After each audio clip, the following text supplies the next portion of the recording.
ఓం శాంతి. London నుంచి Morne బెహెన్ గారు మన్మోహిని దీది గారితో వారికి ఉన్నటువంటి అనుభవాన్ని, వారి నుంచి ఏ విధంగా చాలా గొప్ప పాలనను పొందారు అని మనతో చెప్తున్నారు. నిజానికి నేను మన్మోహిని దీది గారికి చాలా దగ్గరగా ఉండేదాన్ని. క్లాస్ తర్వాత ప్రతి ఉదయం తనను కలవడానికి రావాలని నన్ను అడిగేవారు.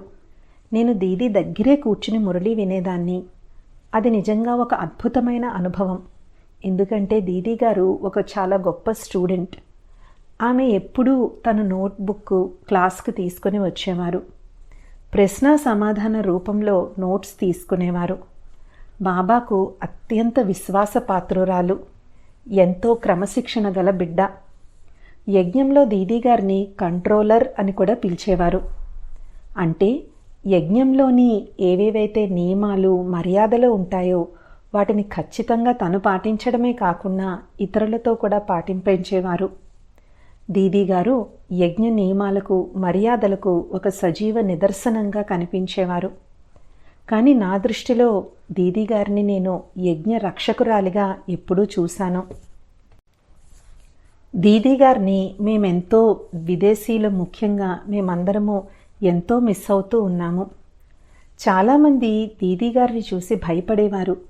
ఎందుకంటే ఆమె చాలా క్రమశిక్షణ గలవారు, అలాగే ఎంతో మంచి టీచర్ కూడా. అందుకే కొంతమందిలో కొంచెం భయం ఉండేది. కానీ డబుల్ ఫారినర్స్ అయిన మా అందరితో చాలా హాస్యప్రియురాలుగా, తేలికైన స్వభావం కలవారిగా, ఉల్లాసంగా, అల్లరి చేసే వ్యక్తిగా మాకు కనిపించేవారు. మేము దాది ప్రకాష్మణి గారు మరియు మన్మోహిని దీది గారితో కలిసి భోజనం తర్వాత నక్కీ లేక్ వైపు నడుచుకుంటూ వెళ్ళేవాళ్ళము. దీది గారు మమ్మల్ని వాకింగ్కి తీసుకుని వెళ్ళేవారు. దీది గారు కాలు బాలేని కారణంగా కొంచెం కుంటుతూ నడిచేవారు. అయినా చాలా ఫాస్ట్గా నడిచేవారు. మార్గమధ్యంలో మాతో చిన్న చిన్న ఆటలు ఆడించేవారు. ఒక పెద్ద రాయిలో ఏర్పడిన రంధ్రం గుండా చిన్న రాళ్లను విసరడం ఆ ఆట. అలా మేము సరదాగా దాదీ దీదీలతో నక్కీ సరస్సు వైపు విహారయాత్ర చేస్తూ ఉండేవాళ్ళము. ఒకరోజు నేను ఇలా నడుస్తూ ఉంటే నా వీపుకేదో తగిలినట్లు అనిపించింది. ఏంటా అని తిరిగి చూస్తే మన్మోహిని దీది గారు చిన్న చిన్న రాళ్ళు నా వైపు విసురుతూ ఉన్నారు. నేను దీదీని పట్టుకునే ప్రయత్నం చేసినప్పుడు ఆమె ప్రేమగా తన చెయ్యి చాపారు. నన్ను పట్టుకోవడానికి ప్రయత్నించినట్టుగా అనిపించింది. కానీ నేను ఆమె చెయ్యి పట్టుకోగానే ఆమె నా చెయ్యిని గట్టిగా పట్టుకుని నన్ను సరదాగా లాగేశారు. అప్పుడు నేను అనుకున్నాను, అబ్బా దీది గారు నిజంగా చాలా అల్లరి చేస్తారు అనుకున్నాను. అప్పటికి దీది గారి వయసు ఏమీ చిన్నది కాదు, కనీసం 70 ఏళ్ల వయసు దాటి ఉండాలి. అయినప్పటికీ మాకు, ముఖ్యంగా డబుల్ ఫారినర్స్తో ఎంతో ఉల్లాసంగా ఉండేవారు. సంవత్సరంలో దీది గారితో కలిసి ఇంగ్లాండ్కి, అలాగే అమెరికాకు ప్రయాణించే సదవకాశం నాకు లభించింది. దీది గారు తన దృష్టికి చాలా ప్రసిద్ధి చెందారు. దీది గారి దృష్టి ఎంతో శక్తివంతంగా ఉంది. బాబా కూడా ఒకసారి వరదానం ఇచ్చారు, దీది యొక్క దృష్టి పడితే చాలు పరిస్థితులు మారిపోతాయి అని. ఆ కాలంలో దీది తరచూ చెప్పే ఒక మంత్రం నాకు గుర్తుంది.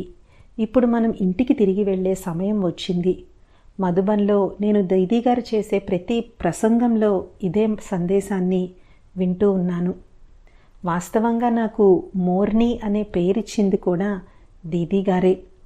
ఈ విధంగా దీది గారు ఇచ్చిన పేరుని నేను ఎప్పుడూ కూడా గుర్తుపెట్టుకుంటాను. జానకి దాది గారైతే నన్ను ప్రేమగా దీది యొక్క మోర్నీ అని పిలిచేవారు. ఆ పేరుతో పిలువబడటం అంటే నాకు చాలా ఇష్టం. దాది అలా పిలిచిన ప్రతిసారి అది నా హృదయాన్ని తాగేది. ఎందుకంటే నేను నిజంగానే మన్మోహిని దీది గారి యొక్క మోర్నీని, వారిని ఎంతో దగ్గరగా నేను ఫీల్ అవుతూ ఉంటాను. అందుకే దీది గారిని ఈరోజు నేను చాలా మిస్ అవుతున్నాను. దీదీపై ఎంతో ప్రేమ ఉంది. మన సీనియర్లందరిలాగే దీది గారి లోటును ఎవరూ భర్తీ చేయలేరు. అలాగే దాది దీదీలను చూసినప్పుడు 2 శరీరాల్లో ఒకే ఆత్మ ఉంది అనిపించింది. ఏ నిర్ణయం తీసుకునే ముందు అయినా ఒకరితో ఒకరు తప్పకుండా సంప్రదించుకునేవారు. ఈ ఐక్యతే మొత్తం ఈశ్వరీయ పరివారంలో వ్యాపించింది.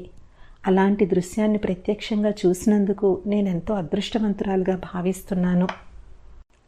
అప్పట్లో బాబా మిలనం మెడిటేషన్ హాల్లో జరిగేది. దీది దాది ఇరువురూ కూడా భోజనం చేసి వచ్చారు. వారు తిరిగి వచ్చినప్పుడు బాబా వెనకనున్న ద్వారం గుండా లోపలికి వచ్చారు. ముందు దీదీగారు వచ్చి నేలపై కూర్చున్నారు. తర్వాత దాదీజీ గారు వచ్చి పక్కన కూర్చున్నారు.